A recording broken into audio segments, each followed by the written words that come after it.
Welcome to Dr. Pepper and Friends, where grit, grace, and wholehearted living come together. And now, here's Dr. Pepper. Hey, today on this episode, you are in for a very special treat. Dr. Josh Coleman is our guest, and I want to tell you a little bit about how I found him. I have kind of noticed in therapy just that I almost on any given week, I am having parents and children, adult children that come in, and a part of their presenting problem is that they are estranged in their relationship. Something has gone wrong. There's boundaries that have been crossed, or there's a need to establish boundaries, and there's pushback. And before you know it, nobody's speaking to each other again. And the thing that I've learned is that there's a lot of things that are in common with people's stories. And when I come across things, especially when they're patterns and trends that I know that I don't have expertise in, I start reading and I start looking to see what information is out there so that I can learn and be better equipped for helping people. So I came across Dr. Josh Coleman, and as it turns out, he's been on the national scene for quite a bit.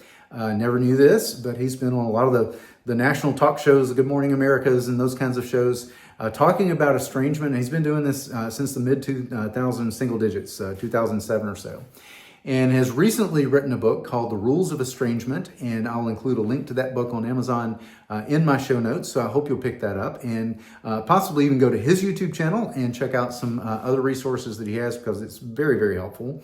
But I reached out to him by email, just kind of in a random way, and said, hey, I've got a startup podcast and would love for you to join us. And he graciously accepted that invitation. And I have just found him to be just a tremendous, kind spirit that seems so sincere about wanting to help people. So if you have not subscribed to our channel, please do so. It helps us to know that you're out there and who's listening. And I want to move right on into part one of our two-show series, I suppose. And we're going to follow it with a third show with an old friend, Laura Freeman. And we'll tell you more about that as we get closer. But part one is just defining the problem. We're going to talk about why is it that people get estranged to begin with? What are some of the common stories that people share? What's the perspective of parents? How do the parents of these adult children sometimes feel when this estrangement begins? And why would adult children estrange to begin with? Especially in those families that everybody grew up thinking it was kind of normal and there was no abuse, there was no real bad kind of things that seemed to happen. Why do those families sometimes split and go in different directions? So Dr. Josh Coleman is a new friend, so please welcome him as we transition into our Zoom studio.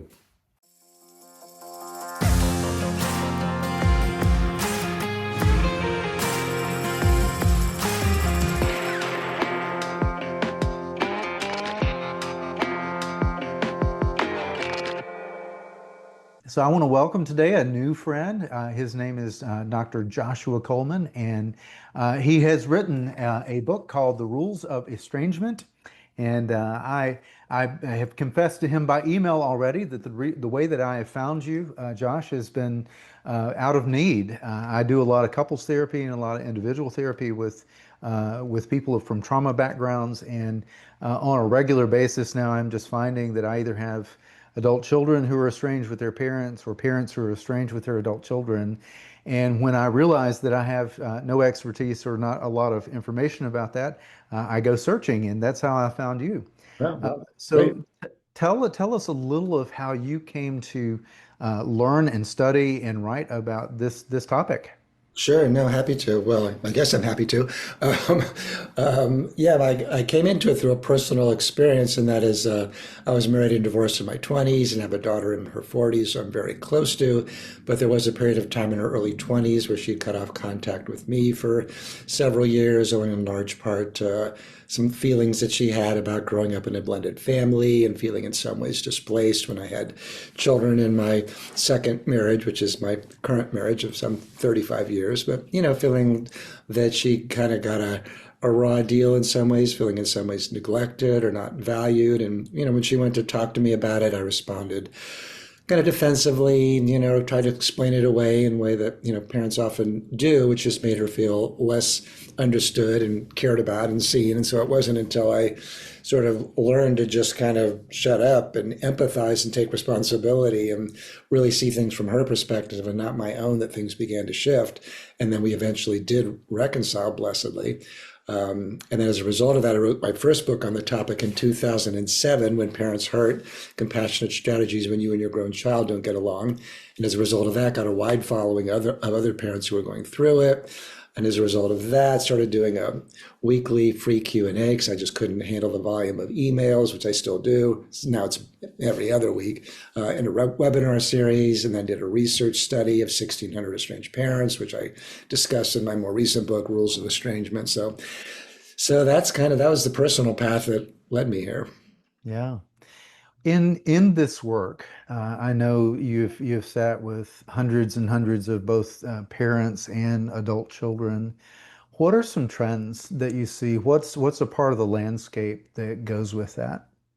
Yeah, I think the biggest shift that parents don't necessarily fully understand, and frankly, a lot of therapists don't either, is just how much the rules of family life have changed in the past half century, or so.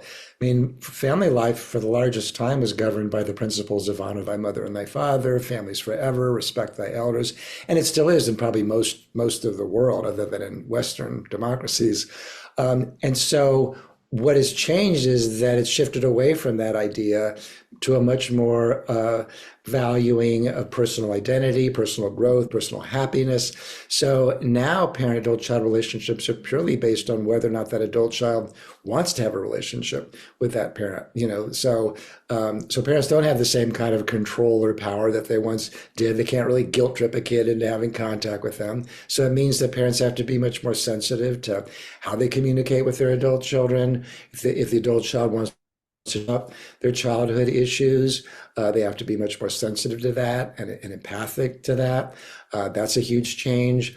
Divorce rates remain, at around 50%. In my own research and other people's research, we know that divorce is a big cause of estrangement, but also therapy, the way that therapists now are, it's kind of the therapists have replaced religious, clergy in the culture in terms of making moral decisions about who to keep in one's life and who not to. Social, media, Instagram influencers and the like. And so parents don't have nearly the same kind of power to sort of enforce family relations. And, there's a good news, bad news there. The good news Right. is that people aren't obligated to stay connected to family members who are truly abusive and hurtful and that kind of thing. The bad news is that a lot of parents are getting rejected who are workable, who just need to learn how to communicate and how to repair. They just don't yet understand. And so a lot of my work is just kind of helping parents see how much the ground has shifted and what the ways that they need to change their communication to meet their child where they're at. Yeah. I think there are many parents who are, especially over 50, Mhm. that are really surprised when maybe the sense of obligation that they had, even to a good parental situation, is not necessarily the same that their children reciprocate as naturally as what we may have done in our generation. Absolutely. I think that's really true. And I think a lot of parents feel like, particularly when they're just told by their adult children, oh, you were emotionally abusive, you were neglectful, you harmed me, or you traumatized me. And, from the parents' perspective, they didn't do any of those things. And many of these parents gave their child, a childhood that was enviable by their standards. So when their child comes to them and says that, they're like, what are you talking about? I would have killed for your childhood. But that's the other important Right. change that's happened in the past, 3 or 4 or 5 decades.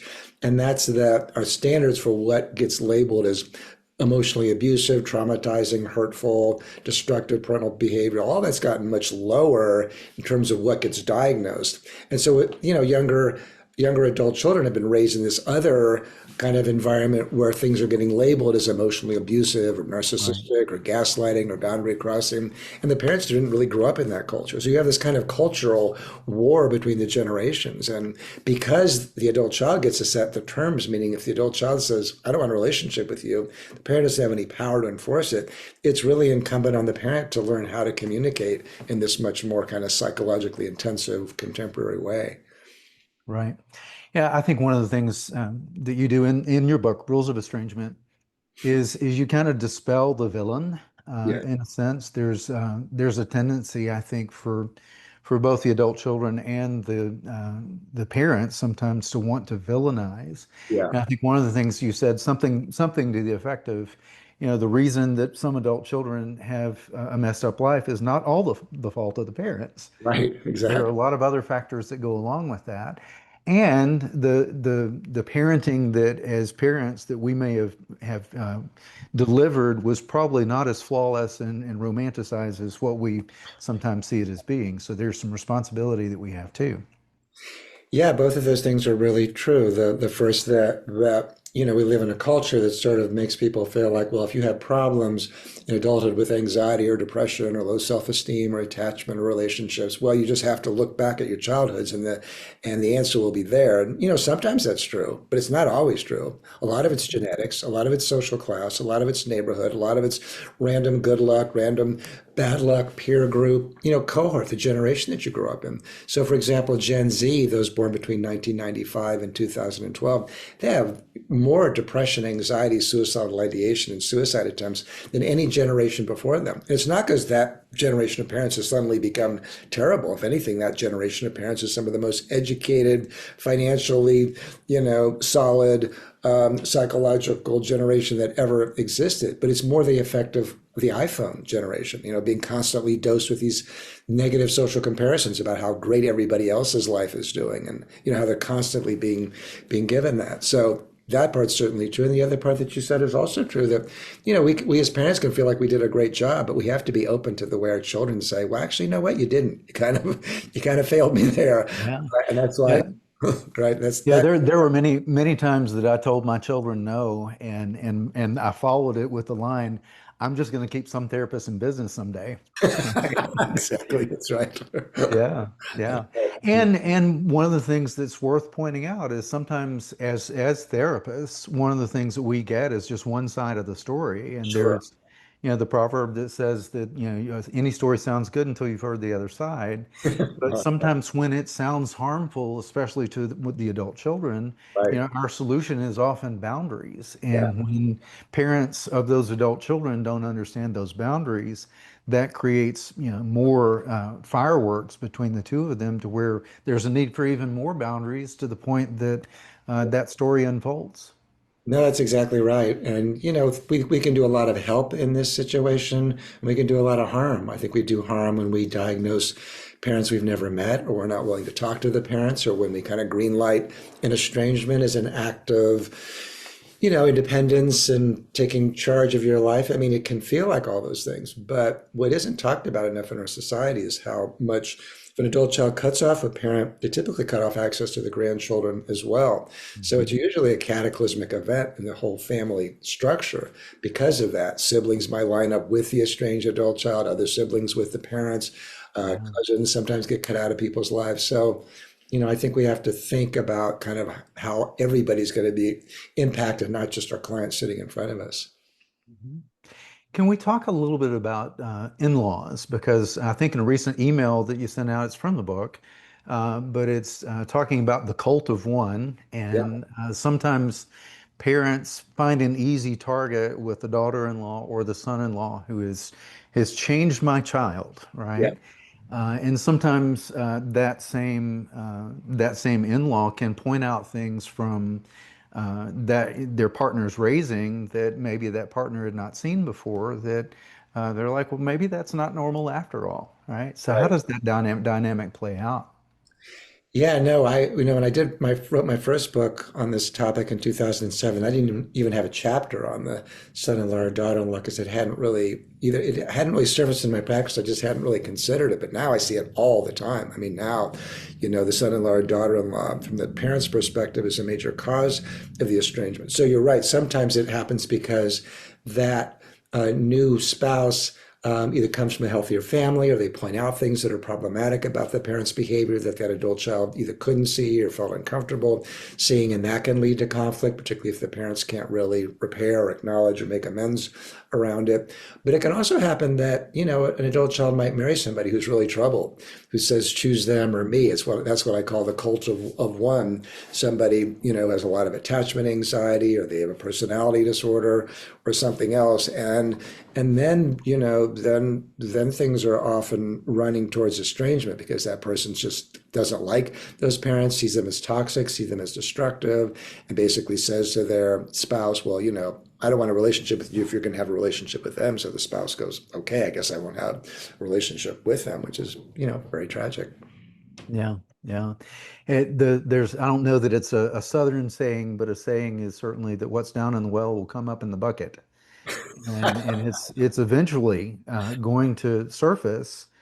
Just the family of origin that a partner, an in-law grew up in, and certainly the family of origin that your own child grew up in is coming to terms with. It's going to come to the surface, Right. and it's just important for adult parents to make room and space for that. That there's a time of working some of that out. Yeah, no, absolutely. And particularly these days, since therapists have become so kind of such powerful advocates for the adult child, parents have to become more open to what their adult child is saying, even if it's very much at odds with their own experience. But that's why it's so hard for so many parents where they get told that they were emotionally abusive for things that in the parents' generation would have just been, maybe my dad was obnoxious or was a yeller or whatever, we never would have called it emotional abuse. But when the parents told that they were emotionally abusive or traumatizing, it's hard for parents to hear that in context. So I usually recommend, if I'm working with the adult child, to find a way to put it that makes it more, if the goal is reconciliation or getting an apology, you don't want to come at it in a way that just makes that parent defensive. The couples researcher John Gottman said that conversations in the way they begin. So if you come at your parent with an accusation, well, you're a narcissist, you're emotionally abusive. I mean, even if all that's true, if your goal is to have a better conversation, that's not the way to do it. You're better off talking, first of all, if you can, about what was positive about that parent's behavior and what you got from them, and then to say that you have some observations that you'd like to share with them, and you'd like them to just listen, and then to put it into more behavioral terms, not in diagnostic terms. Diagnoses always make people feel criticized and misunderstood. Like who's going to hear from their child, you're a narcissist, you're emotionally abusive, and not say, not just want to shove the conversation back. Yeah, yeah. Right. Yeah. Well, So and the N word comes up frequently, doesn't it? Somebody's always a narcissist. right. And as a clinician, I rarely ever heard that word before the 2016 election. Oh, that's interesting. And Yeah. now everybody knows a narcissist, and usually that's the finger that gets pointed is at the family narcissist. And Yeah.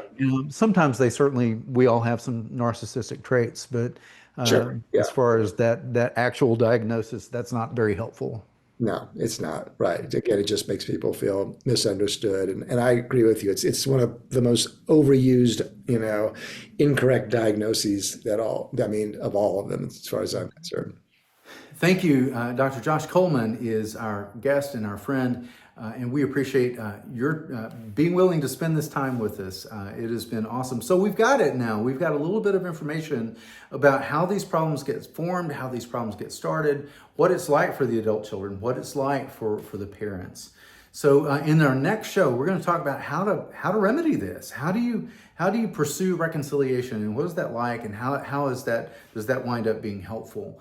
And what happens if you don't reconcile? And what are the roles that everybody needs to play when it comes to reconciling? So thank you for tuning in to Dr. Pepper and Friends, where grit and grace come together to make for some wholehearted living. And y'all, it's hard to have wholehearted living when you're split up with your families. So I hope you'll tune in to the next episode where we talk about reconciliation and how to go about it. So thank you again for tuning in.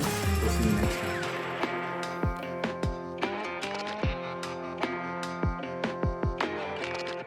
And it is time to go fishing.